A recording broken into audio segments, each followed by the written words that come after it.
I felt like things felt so solid and tangible and full. Yes.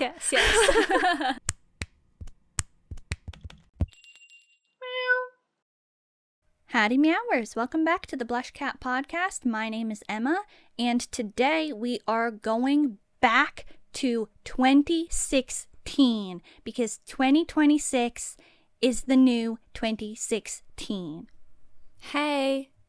Hi, Devin. Sorry. I was trying to say something like they do in 2016, but I just said hey. Okay.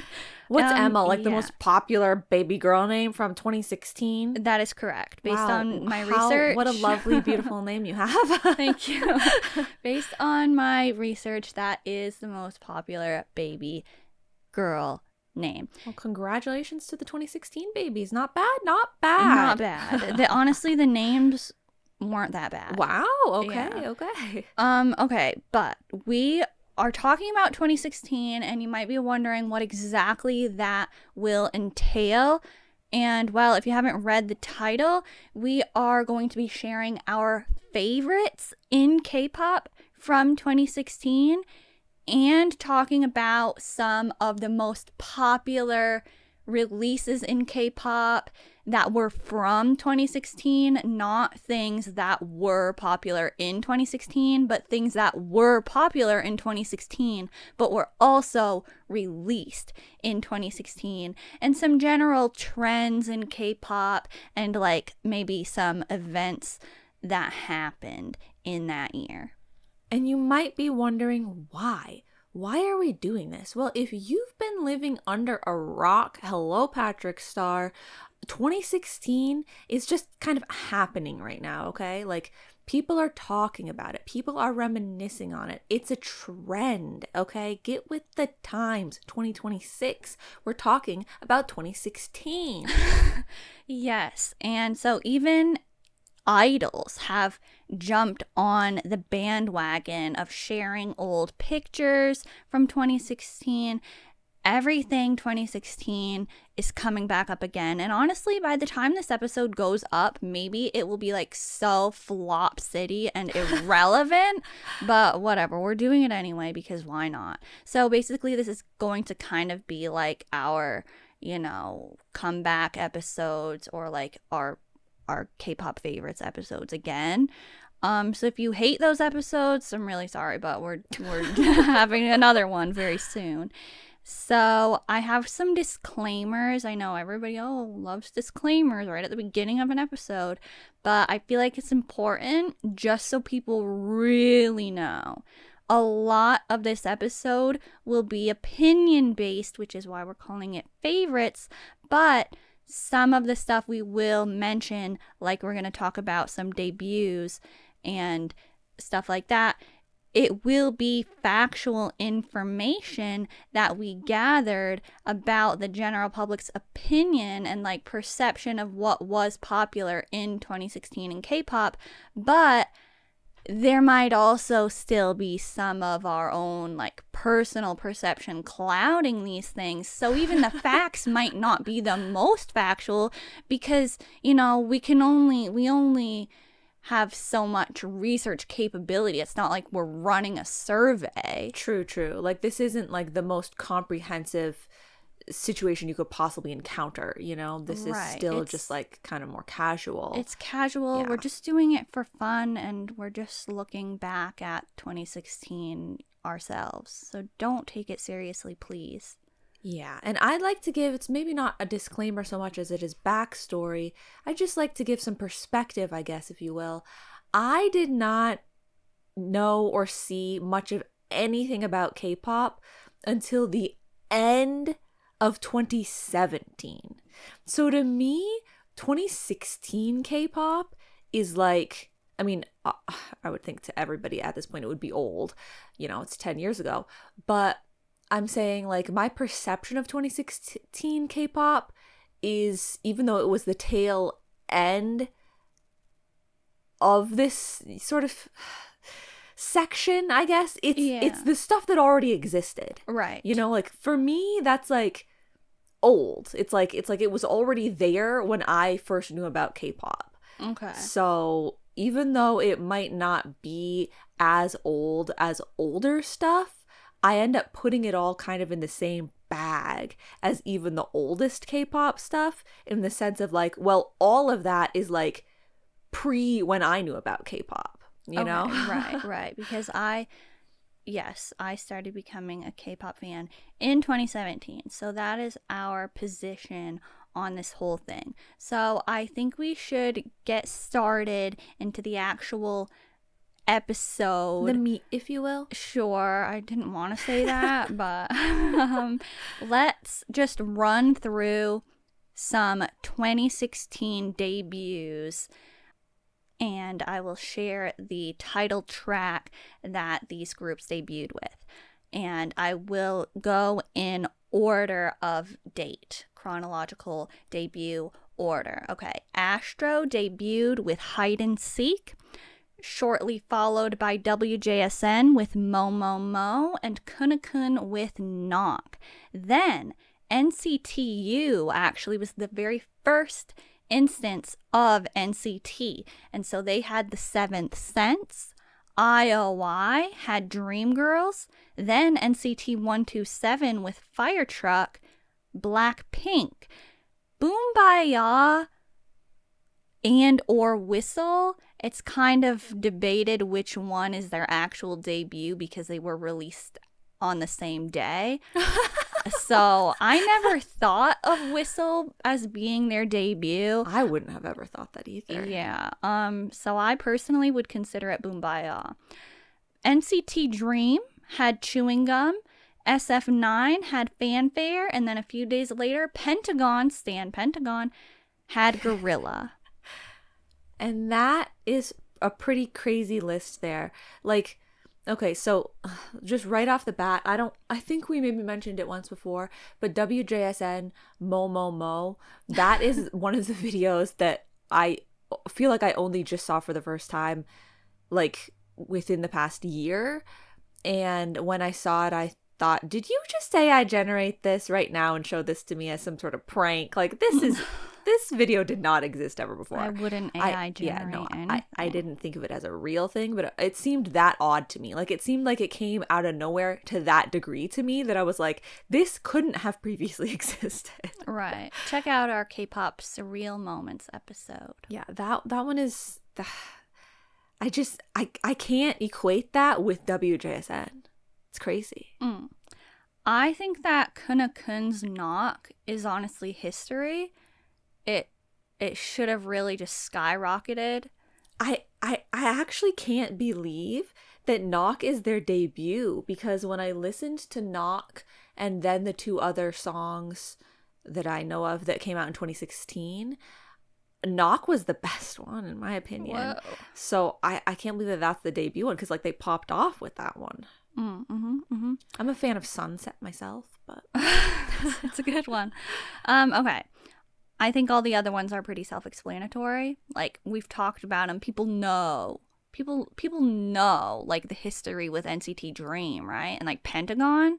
NCT Dream, Chewing Gum. Can I just say that I hate the music video even more the longer that I watch it. Like, the longer that I let it continue to play, the more I despise it. I hate it so much. I'm sorry. But then I remember the hoverboard performances. Like, I remember that, like, that is also done on a hoverboard. And, like, I can't, you know, like, you can't discredit that. You can't, like, forget about it. Like, that is iconic. Yeah, it is. I actually honestly pretty much always forget about the real music video, and I'm always only thinking of the performance video. I should have gone with the performance video. But yeah, so Chewing Gum, hoverboard, like that happened in 2016. Yeah. That's crazy. And it's, you know, I don't know. There's a lot there. There's a lot. Also, I think it's diabolical that they had Pentagon debut with Gorilla. You know what? Same. I'll say it. Gorilla motions and the gorilla imagery, why would they do that to them? I don't know. I don't have the answers other than it's Cube. I mean, I don't know. Okay. Okay, now most popular. What should we do? Like kind of run through it again? Yeah, I think, and then we'll just, say our things about ones that we have something to say about. But let's just run through the list first. Okay, why don't you kick us off? Or why don't you just do the whole thing? Okay. Now, this list might surprise you, but we've got Blackpink, and we're just going to go in alphabetical order here, not playing favorites. We've got alphabetical by group. Yeah. We've got Blackpink, Whistle, Boombaya, good job on their debut, Playing with Fire, all three of those. Mm-hmm. BTS, Fire, Blood, Sweat, and Tears. EXO Monster, G-Friend Rough, and Nabilera. IOI, Very, Very, Very. Lovely's Destiny, Mamamoo, Decalcomani. Red Velvet, Russian Roulette. 17, Aju Nice, and Pretty You. Shiny, One of One, and Tell Me What to Do. And Twice, Cheer Up, and TT. Yes. Okay.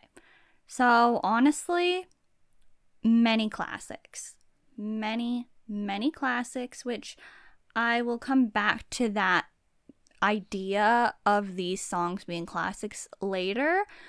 But, I can't actually believe that Monster is from 2016 because it still felt so relevant in 2017. Oh, okay. Sure. It really did. And I mean, Fire and Blood, Sweat, and Tears being released in the same year, that's interesting. But it was such a shift overall in terms of albums and eras with BTS. True. And I find it interesting how much of a difference, like when I first saw BTS in 2017 with their DNA album, it seems so very different from the stuff from 2016, but it's like it makes sense because they were ending the one right era or whatever and changing to a new thing, but it just so happens to be, at that time. And so it seems extra weird that like this was the stuff that was right before that stuff, you know? Yeah. Okay. Well, those are the most popular things. And, we might bring them up a little bit more when we are talking about our favorites. But before we do that, let's just share some kind of events or weird things that went on in K-pop in 2016. Kind of almost like some, fun facts. Like, hey, did you know, like, this happened in 2016? All or, right, like, so notable things. So why don't you share some? Well, so I'm going to be real with you guys. I didn't check it out. Okay, I had the opportunity. I could have clicked on it. I could have, and I said, I just can't do it. So I didn't. But I did scroll past when I was looking at, things from 2016. I scrolled past something that I thought, wow, that's interesting. And so let me share it with you. It is a JYP music video that is featuring Conan O'Brien.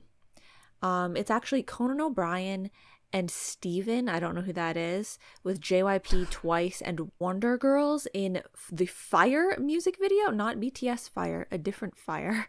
But like I just thought JYP and Conan O'Brien in the same music video in 2016, like what was going on? But at the same time I was like, I don't want to know. Yeah. I was very shocked to hear this when you just told me the other day. I had no idea it existed, and I mean, I didn't really want to know that it did, but I did take one for the team and I watched it, and honestly it was less offensive than I thought it would be. But it's not like a recommendation, that's for sure. It's just like, wow, so that happened. It's crazy because, and I know Conan O'Brien would be the least surprising person in that realm maybe to do this, but it is crazy because if you think of the perspective, 2017, the end of 2017 with BTS is the main real instance of K-pop hopping on over to the like Western talk show market, you know, like they were you know, on Jimmy Fallon or whatever and those sorts of things then. So like Conan O'Brien somehow ending up in a music video in 2016 is really weird if you think about the like timeline perspective of like when K-pop and talk shows from like America kind of melded. Yeah. And I mean, there were groups before that, like, you know, went to America, or like, I'm sure there were other instances of famous like hosts like that or something going to Korea and doing something with K-pop, because like 2012, you know, was so but this I wonder why. Like why it happened then. Yeah. Okay, so what else? Well, another thing I just happened to scroll past was this thumbnail, and I was like, that's Hyungwon from Monsta X. But it was not a Monsta X music video. It was a K-Will music video. And I was like, that seems a little interesting. And I did watch that one. It's called You Call It Romance. And it was a really weird music video. I mean, it could have been more weird, but it was definitely interesting. Weird, but I thought it was good. I had seen it before, maybe like once or twice, but I completely forgot what it was going to be like when I watched it again. And like, I don't know, like it felt it felt very 2016. Definitely. And I just think that, you know, Cable's music videos aren't that bad. They're pretty good sometimes. Well, I think he made a good choice of not being Wow. Okay. No, K-Will, like, is he ever in his music videos? I don't know. Maybe he thinks that's not for me. But he does YouTube stuff now, so like all the ones that I know, he's not in them. Oh. Yeah, I thought the music video was less weird before they introduced the second man. Oh. Like at that point I was like, huh? What's good? Like, and then it started to seem weird. But before that it was like quirky, but like not necessarily so weird. But yeah, I mean it was totally fine. So this would be a good time to mention actually not directly K-pop, but K-dramas. I think because, you know, the music video for this K-Will song is obviously very much like a K-drama, and so it has the vibe that K-dramas in 2016 had, which I just think is so distinct. Like 2015 to 2017 dramas have such a vibe to them, and so I'll share some popular dramas from 2016, and if you have any sort of knowledge about K-pop or K-dramas, you've probably heard of some of these. Goblin, Descendants of the Sun, The Legend of the Blue Sea, Uncontrollably Fond, Hwarang, and Age of Youth, which also goes by Hello My 20s. Those are very popular, well-known dramas, or like at least most of them are so popular, and they were all released in 2016. I can't believe that Hwarang was released in 2016, but I don't know why I can't believe it, because like I don't know when else would it be released. Like earlier is too early and later is too late, so I guess it makes sense that it was released then, but I found that surprising that was on this list. I haven't seen any of those, but I know how ubiquitous like all of them are, except for maybe Uncontrollably Fond. I've never heard of. That's got Bass Suzy and Ubin in it, and they just, you know, had their drama again. Like they had another drama together at the end of 2025, so it was kind of throwing back to when they were the leads of Uncontrollably Fond. Wow. Yeah. Okay. Another big one. Produce 101 season 1? Yes. Now that is not crazy, but yeah, no, it is crazy actually. If you think about it, that means the first produce series thing 10 years ago? Yeah. That's insane. I mean, I actually feel like it's been longer. Oh my I God. would have thought it would have been longer, even though I knew it wasn't. But, you know, Pick Me, the song came out in December of 2015, but it was obviously still very big in 2016 because that's when the show was actually airing. And so that started that started a whole big trend, a phenomenon, if you will. And, you know, it was all happening then. And so from that, so many other things happened. Yeah, like the domino effect or butterfly effect, whatever effect you want to go with. It all started there, 2016. Yeah. And then another one I just wanted to shout out was the Isaac from 2016. I just feel like those were particularly relevant ones because they're always showing clips about legendary moments from the 2016 Isaac. Like, it just so happened to be those year's games, or that year's games. And we did watch those back like several years ago. And a lot of groups came to our attention from that, or like, you know, there were kind of memes that we made amongst ourselves from that Isaac. And so, you know, shout out to Snooper. That's all I can say about that. Well, we'll get another shout out to Snooper in a second. Yes. So let's jump right into our 2016 K-pop favorites, and we'll kind of just say whatever, right? Like, not necessarily specific categories. I mean, I don't know. I might try to. I'll kick it off. Okay. Okay. So obviously, I will mention first Snooper Platonic Love, because that was released in 2016, believe it or not, but they also released It's Raining. Both of these songs absolutely need to be appreciated. There's still time. Doesn't matter if it's 10 years old. They're just so iconic, so good. Everybody should be listening to Snooper, and it's just, you know, amazing. It's amazing.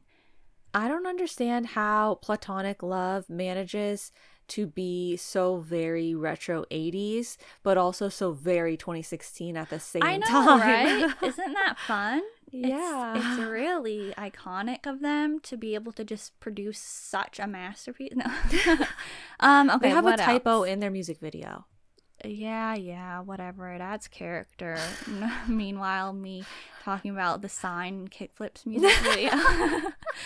Kickflip and Snooper both deserve no typos in their music video.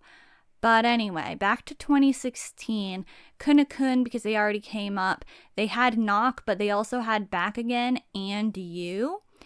And Astro had Confession and Hide and Seek. They also had Breathless, but I like Hide and Seek and Confession better, so those would be my favorites from the year. And Monsta X. I know you probably have a favorite from 2016 from Monsta X. Yeah, Monsta X Fighter.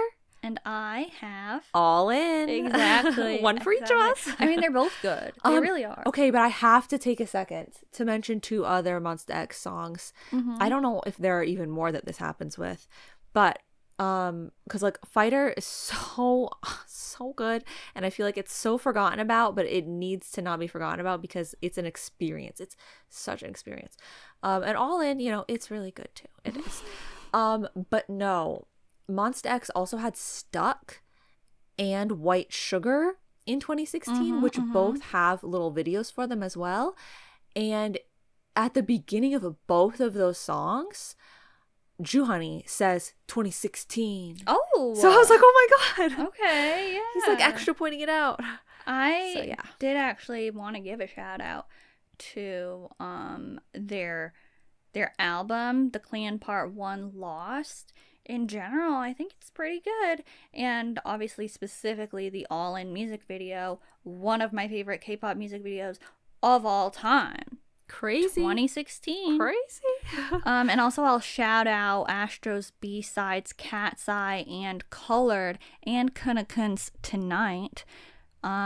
Okay, and WJSN, like we know, they were debuting this year, but they had the Secret album and Would You Like? And so Secret is a favorite title track of mine. Very good. And also the choreography for that is really nice.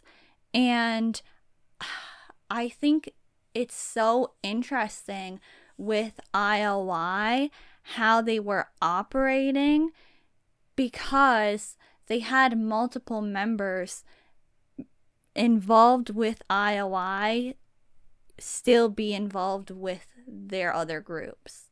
What? Yes, like while IOI so was active, weird. they either returned to their active groups or debuted in the group that would, that they would still be active in after IOI disbanded.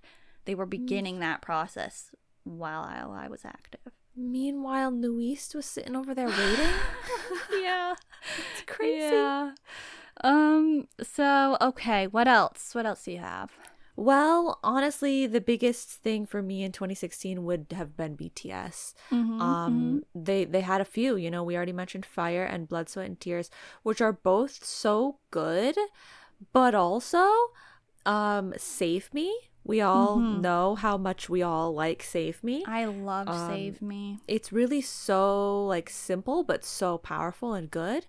And also, let's not forget about Epilogue Young Forever. Yeah. It's a moment, it's good, and the music video reminds me of JSRF.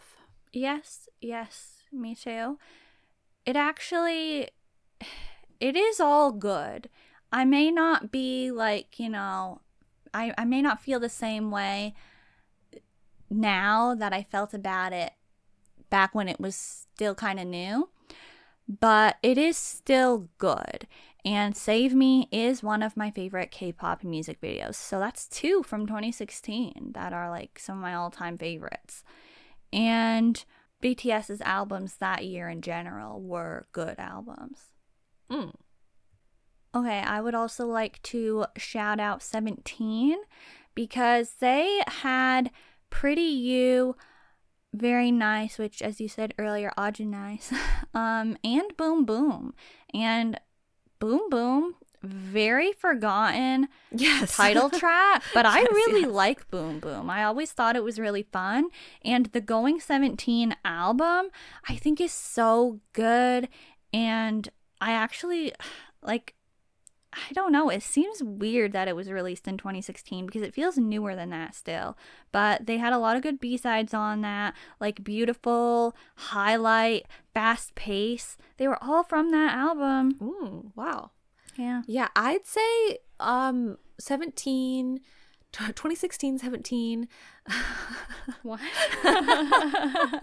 It's confusing. 2016, 17 is like, in terms of songs and listenability, I enjoy it. I do like the songs. I'm just not really here for the visuals. But that's just like a me thing. But like I do like those songs from then. Okay, Shiny. Shiny had One of One and Tell Me What to Do as title tracks, which means that they had the One and One repackaged album, which is just a classic, so good. And the music videos for those songs are good, and I'm always talking about Tell Me What to Do. Like, it's just really good. That I actually feel like is a turning point for style. It's near the end of 2016, and I feel like it's much closer to what we were getting in 2017 than the other stuff from 2016. Are you saying sound style or aesthetic style? Both. Oh, okay. Like the music video, the choreography, the costumes, the genre, everything. Yeah, I definitely say like I did rewatch it, but like I wasn't watching, but I don't specifically remember a ton of black skinny jeans and broad movements. So, Yeah. can I bring up, maybe they're a little irrelevant at this point, Ooh. of songs, but we talked about Exo Monster earlier. Mm-hmm. Exo Lotto? I don't know, I'm saying Lotto like that. And also, did Lucky One come out in Yes, I did. 2016? Those are two of my favorite EXO songs. And they're both from 2016, Lotto and Lucky One. Like, those are ones that I was adding to my playlist. Yeah. So, if EXO had an era with me personally, I guess it was 2016. So interesting. I don't know. It's kind of weird thinking about these things being from that year. But also, Red Velvet Russian Roulette came out in 2016, and this was huge. Like, this still is one, I think it's one of the classics. Like, definitely. It's just, who doesn't know Russian Roulette by Red Velvet? I feel like it is very, yeah, it's not transcending, but it's bridging gaps, like it's connecting many different subsets of Everything. people. Yeah, and the last group that I want to specifically mention stuff from is A Pink. They had only one, 'Cause You're My Star, and The Wave, and those are all still very classically A Pink, and that means they're very good, because I think that their concept has always been good. I like their style, and it was very distinct in 2016. And I like your style. But actually, that was just in terms of title tracks, other groups that I wanted to shout out. There were still a couple quick mentions I had here and there. So do you want me to just get it out of the way? Sure. Okay, SF9, I have to acknowledge KO, the dance. They gave us the water wheel in 2016. That was 2016? Mm-hmm. Wow. The water, if you guys don't know the water wheel, you've got to go and check it out. Yeah, you said you need SF9 to search KO. SF9 KO dance practice, and it's the very first move that happens, so you're not gonna be waiting for it. You'll know it when you see it. Yeah. It's crazy. That is a moment. Yeah. Also, GFriend had Rough, and I want to shout out Taemin's Press It album, Lovely's A New Trilogy album, and the GFriend LOL album, because they're all very good. Wow. Can't say the same about albums from 2016. Well, okay. And obviously, okay, also Snooper's Platonic Love album, that goes without saying, right? Not just the song Platonic Love, but the other songs on that album are good, even though there's not many other ones, but they're good. Okay. I feel like maybe I wasn't I love me some third gen K-pop, but 2016 for some reason, it's just it's very I'm gonna say this in this way, but it's not necessarily what I mean. It's mid for me, it's not like it was bad stuff, but it's not like anyone was making anything that I was like, oh my god, this is my type of thing. I love this. Yes, I will agree with that. Okay. And so that's a good way to transition to our last sort of category for today's episode, 2016 versus 2026. I think there's a very clear difference, but we're going to talk about why, how, the things that we think make it seems so different. And to kind of branch off of what you just said, I think a big factor for why you feel that way is because it wasn't as common, based on my own findings, to have emotional weight to lyrics, Ooh. music videos, even performances. I feel like that just wasn't happening as much in 2016 as it is now or in years after 2016. Okay. I have written down many things, but they're gonna kind of be all over like I might be going back and forth between types of things I'm talking about. But going off what you're saying, I feel like that's interesting that you say that, because this might sound like it contradicts that, but I don't think that it does. I have a sort of point that kind of contradicts what I just said, but at the same time, it kind of doesn't. I feel like when I was watching all of these things from 2016, because like I watched many and many of what we were talking about just now, I felt like things felt so solid and tangible and full. Yes.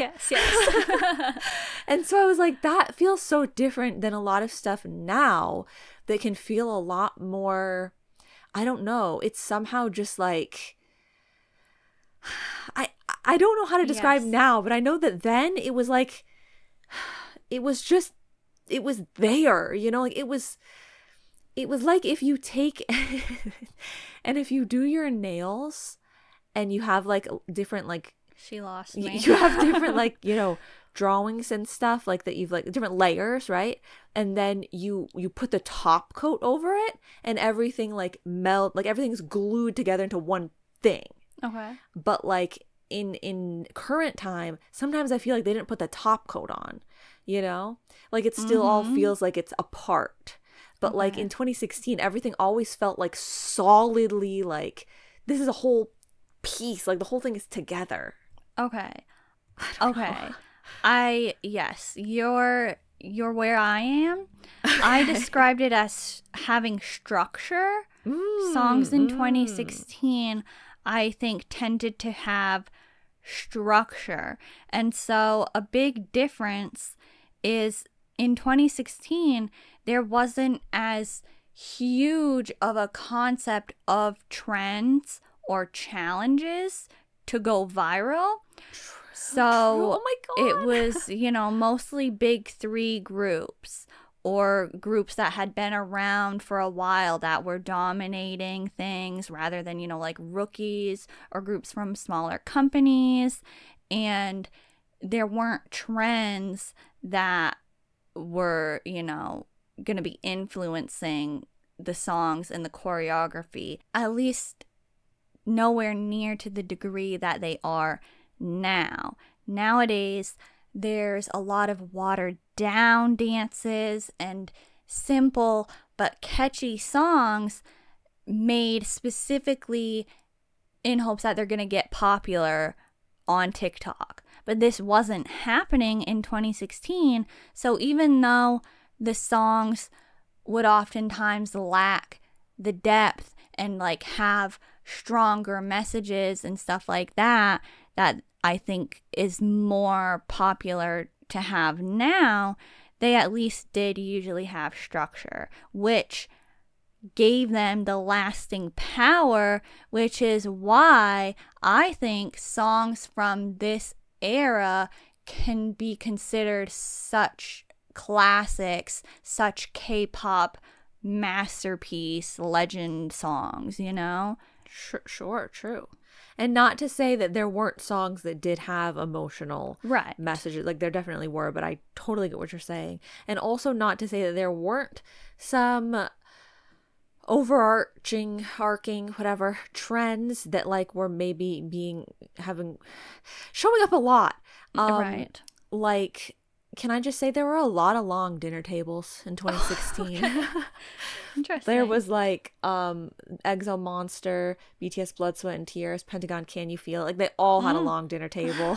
And also there was a lot of burning cars, a lot of fire in general, but a lot of burning cars, a lot of lighters, a lot of graffiti.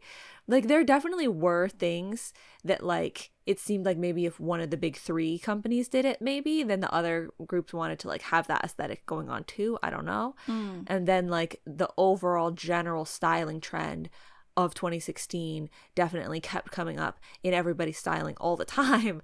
But yeah, the whole like Yeah, that whole like trend market was not a thing. Yeah. Yeah. Same for the fact that there wasn't as strong of a Western influence. Of Yeah. course, it was still there because, K-pop was initially influenced by Western genres, but it's the way that it is now was not the way that it was in 2016. Yeah.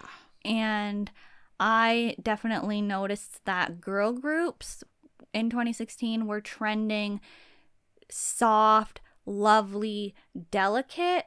Boy groups were still trending tough and fierce and dark, but definitely not the same way that they were in like 2013, 2014. True. They were mostly, like in general in K-pop, bright and very, to me, like pop songs. And the groups were kind of starting to leave that, cool and edgy style and go for something more just like upbeat, fun.